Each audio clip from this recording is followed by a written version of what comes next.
আসসালামু আলাইকুম। হাদি হত্যাকাণ্ড নিয়ে এবার সত্যি সত্যি কঠিন বিপদে পড়ল, কঠিন ফাঁদে পড়ল ভারত এবং আওয়ামী লীগ একসাথে। হাদি হত্যাকাণ্ড নিয়ে আলোচিত হচ্ছে, আপনারা জানেন এটা ভারতের পরিকল্পনায় করা হয়েছে। আওয়ামী লীগ এটা বাস্তবায়ন করছে। এটার সার্বিক প্রস্তুতি নিয়েছে এবং আমাদের দেশের আভ্যন্তরীণ কিছু সোর্স আছে যারা র আওয়ামী লীগকে সহযোগিতা করছে হাদি হত্যাকাণ্ড নিয়ে। এগুলি একের পর এক চাঞ্চল্যকর তথ্য বেরিয়ে আসতেছে। হাদিকে কিভাবে হত্যা করা হলো, কারা হত্যা করলো, প্রথমে পরিচয় প্রকাশ পেয়ে গেল কারা হত্যা করছে। এটার সাথে সরাসরি আওয়ামী লীগের সম্পৃক্ততা পাওয়া গেছে। আওয়ামী লীগ ছাত্রলীগের সাবেক নেতা, সে পালিয়ে গেছে। ধীরে ধীরে আরও অনেক তথ্য প্রকাশ পাচ্ছে যে হাদিকে যারা হত্যা করছে তারা নিরাপদে ভারতে পালিয়ে গেছে, যে এখন ভারতের মুম্বাইতে আছে বা মহারাষ্ট্রে আছে। ভারতের সহযোগিতা ছাড়া তারা তো এত নিরাপদে, এত দ্রুত ভারতে পৌঁছাতে পারবে না এবং মহারাষ্ট্রে পৌঁছাতে পারবে না। মহারাষ্ট্র এখান থেকে অনেক দূর এবং তারা অবৈধভাবে ভারতে প্রবেশ করছে। ভারতের সিকিউরিটি অনেক স্ট্রং। তাদের দেশে যেন কোনো বিদেশি সংস্থা যেন অপতৎপরতা চালাতে না পারে, তাদের দেশ বিরোধী কোনো কর্মকাণ্ড চালাতে না পারে। এই জন্য ভারত তাদের আভ্যন্তরীণ স্থিতিশীলতার জন্য তাদের যে গোয়েন্দা নেটওয়ার্ক আছে এটা সবসময় খুবই উন্নত। এরা ডিভাইস ইউজ করে। এখানে অবৈধভাবে কেউ প্রবেশ করে মুম্বাই পর্যন্ত যাওয়া সম্ভব না। তার মানে হলো এটার সাথে ভারত সরাসরি জড়িত। ভারত সরকার, কেন্দ্রীয় সরকার সরাসরি জড়িত এবং জড়িত, আওয়ামী লীগ জড়িত। এই জন্য এই অপরাধীরা এত দ্রুততার সাথে ভারতে পালিয়ে গেছে। প্রথম হলো দেখেন, ওরা খুব দ্রুততার সাথে এই পরিকল্পনা বাস্তবায়ন করছে একদম নিখুঁতভাবে এবং দ্রুততার সাথে বাংলাদেশ থেকে পার হয়ে ভারতে চলে গেছে। ভারতে গিয়ে সেখান থেকে মহারাষ্ট্রে চলে গেছে। বাংলাদেশ থেকে মহারাষ্ট্রের দূরত্ব কম কম বেশি প্রায় ৩,০০০ কিলোমিটার। এই ৩,০০০ কিলোমিটার পাড়ি দিয়েছে পথ। ভারতের কোনো পুলিশ তাদেরকে ধরেনি। এরা কিন্তু সবাই অবৈধভাবে ভারতে প্রবেশ করছে বা অনুপ্রবেশ করছে। তাহলে ভারতের পুলিশ ধরার কথা। এর মাঝে এই ৩,০০০ কিলোমিটারের মাঝে অসংখ্য চেকপোস্ট আছে, পুলিশ পোস্ট আছে, ইমিগ্রেশন পাস হতে হয়। ওদের ট্রেনে যে টিটিরা আছে তারা চেক করে। ট্রেনে উঠে আবার এই যে তাদের দেশের ইমিগ্রেশন আছে তারা চেক করে। এই জন্য যেন কোনো অবৈধ অনুপ্রবেশ যেন ভারতে ঘটতে না পারে। যদি ঘটে অনুপ্রবেশ, তারা যেন দ্রুততার সাথে ব্যবস্থা নিতে পারে। কারণ জানি যে চীন এবং পাকিস্তান থেকে ভারতের বিরুদ্ধে নানান ধরনের নাশকতা চালাতে পারে, দুর্ঘটনা ঘটাতে পারে। এই জন্য তারা সবসময় অ্যালার্ট থাকে। এত কিছুর পরে এরা কীভাবে নিরাপদে মহারাষ্ট্র পর্যন্ত পৌঁছে গেল বা মুম্বাই পৌঁছে গেল? অবশ্যই এখানে ভারতীয় গোয়েন্দা সংস্থা সরকারের একদম সহজ হাত আছে। এবার ভারত যেভাবে কঠিন পাটে পড়ল ওসমান হাদি হত্যাকাণ্ড নিয়ে, ওসমান হাদির ঘটনা নিয়ে ভারত যে পাদে পড়লো এবার কঠিন পাদে, এখান থেকে উদ্ধার হওয়া খুব কঠিন। কারণ ওসমান হাদির হত্যাকাণ্ড নিয়ে আপনারা জানেন ইউরোপীয় ইউনিয়ন পুরো ইউরোপ এবং আমেরিকা, মধ্যপ্রাচ্যের অনেক দেশ শোক জানিয়েছে। জাতিসংঘের মহাসচিব এবং জাতিসংঘে মানবাধিকার যে কমিশনার আছে ফলকার তুর্ক, উনিও আহ্বান জানিয়েছেন এটা যেন সুষ্ঠু তদন্ত করা হয়, নিরপেক্ষ তদন্ত করা হয়। ডক্টর ইউনূস তাই করবেন, সুষ্ঠু নিরপেক্ষ তদন্তই করবেন।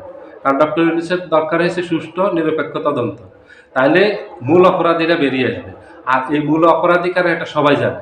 এটা প্রমাণিত হয়ে যাবে যে এটার সাথে সরাসরি ভারত জড়িত, আওয়ামী লীগ জড়িত।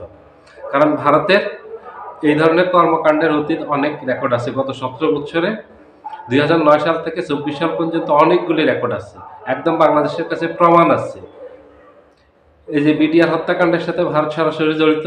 ৯৬১ জন ভারতীয় সেনাবাহিনীর এবং তাদের কমান্ডো সহ ৯৬১ জন আসছে। তার মাঝে তাদের কমান্ডো হলো ২৪ জন। একদম সব ক্লিয়ার আছে। ২৪-এর জুলাই হত্যাকাণ্ডে ভারত সরাসরি জড়িত, সেটার প্রমাণ আছে। গত 17 বছরে আমাদের দেশে যে ভারত নগ্নভাবে হস্তক্ষেপ করছে, এগুলি ইউরোপীয় ইউনিয়ন জানে, আমেরিকা জানে, সবাই জানে, এগুলি প্রমাণিত।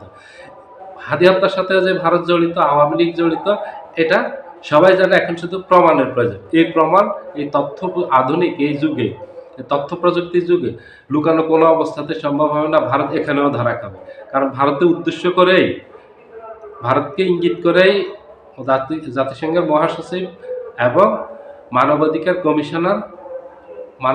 Commissioner high commissioner Volker Turk এই আহ্বান জানিয়েছেন। কারণ সরাসরি কাউকে তো অভিযোগ করা যাবে না, অভিযুক্ত করা যাবে না যতক্ষণ পর্যন্ত প্রমাণ হাতে না থাকবে। যেহেতু প্রমাণ নেই, এই জন্য ঘুরিয়ে বলছে এটার নিরপেক্ষ তদন্ত করা দরকার। ডক্টর ইউনূস প্রয়োজনে আমাদের দেশের যে গোয়েন্দা সংস্থাগুলো এটা নিয়ে কাজ করতেছে, যে প্রশাসন কাজ করতেছে এটা উদ্ঘাটনের জন্য, এটার পিছনে ষড়যন্ত্রকারী কারা, এটা রহস্য উন্মোচনের জন্য প্রয়োজনে ডক্টর ইউনূস ইউরোপ, আমেরিকা, জাতিসংঘের সহায়তা নিয়ে উনি এই কাজ সম্পাদন করবে। এটা সম্পাদন করে ডক্টর ইউনূস ছাড়বে, তার আগে এটা ছাড়বে না। কারণ 24শে জুলাই হত্যাকাণ্ড নিয়ে উনি এই জাতিসংঘের মানবাধিকার কমিশনারের মাধ্যমে নিরপেক্ষ তদন্ত করিয়েছেন। উনি জানেন এরা কারা ঘটিয়েছে, তারপরে সেটা ঘটিয়েছেন, সেখানে সবাই একদম স্পষ্ট চলে আসছে। আওয়ামী লীগ যে সব অস্বীকার করছে, শেখ হাসিনা অস্বীকার করছে, সেগুলি প্রমাণিত হয়ে গেছে যে আওয়ামী লীগ শেখ হাসিনা মিথ্যাচার করছে। একদম সব হাতে নাতে প্রমাণ আছে। এবারও ডক্টর ইউনূস তাই করবেন, জাতিসংঘের মাধ্যমে এই তদন্তটা করাবেন উনি। ভারত এখানে যেন কোনো অবস্থাতে পার পেতে না পারে, উনি সকল ব্যবস্থা করবেন।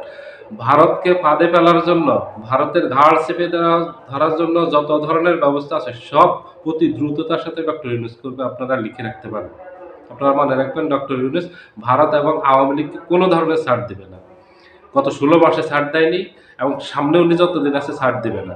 এবং উনি এমন ব্যবস্থা করে যাবে, সামনে নির্বাচনের মাধ্যমে যেই সরকার আসবে সেই সরকারও যেন ভারতকে কোনো ধরনের ছাড় না দেয়, কোনো ব্যাপারে যেন ভারতের সাথে কোনো আপোষ না করে, ভারতের সাথে চোখে চোখ রেখে কথা বলে।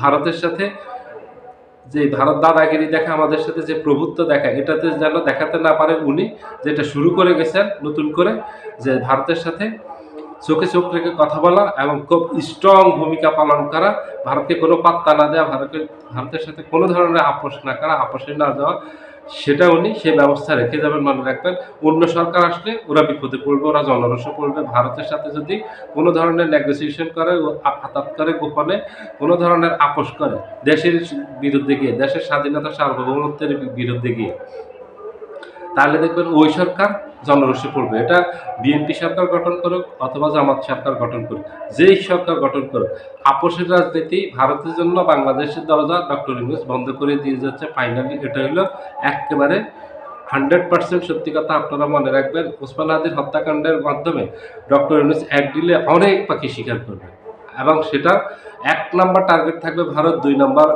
আওয়ামী লীগ, 3 নাম্বারে আমাদের দেশের কিছু রাজনৈতিক দল এবং সংগঠন থাকবে। মনে রাখবেন। সবাই ভালো থাকবেন। আল্লাহ হাফেজ।